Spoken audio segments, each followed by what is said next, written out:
প্রচুর গ্রুপ আছে তারা মনে করে যে এই গ্লোবাল ওয়ার্মিংটা একটা প্রোপাগান্ডা। ওরা মনে করে যে সায়েন্টিস্টরা এটা ভুলভাল খবর ছড়াচ্ছে যাতে ওরা টাকা পায়, ওরা যেন রিসার্চের বাহানা করতে পারে। এবং আমি সিরিয়াসলি শুনে আমার হ্যাঁ, না এটার কারণ আছে, এটার কারণটা আমি খুলে বলি যে গ্লোবাল ওয়ার্মিং এর ফলে যে সবার ক্ষতি হয়েছে তা না।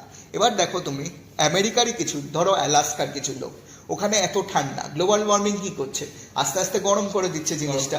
তো কি হচ্ছে, গরম করার ফলে ওখানকার যে পার্সোনাল ফসল বলো, ওখানকার রিসোর্সেস বলো, অনেকটা বেড়ে যাচ্ছে তার বিষয়ে। তো তারা কেন চাইবে না গ্লোবাল, তাদের কাছে ওটা তাদের কাছে ওটা যে বিজ্ঞান অভিশাপ না আশীর্বাদ, অনেকের কাছে আশীর্বাদও হচ্ছে।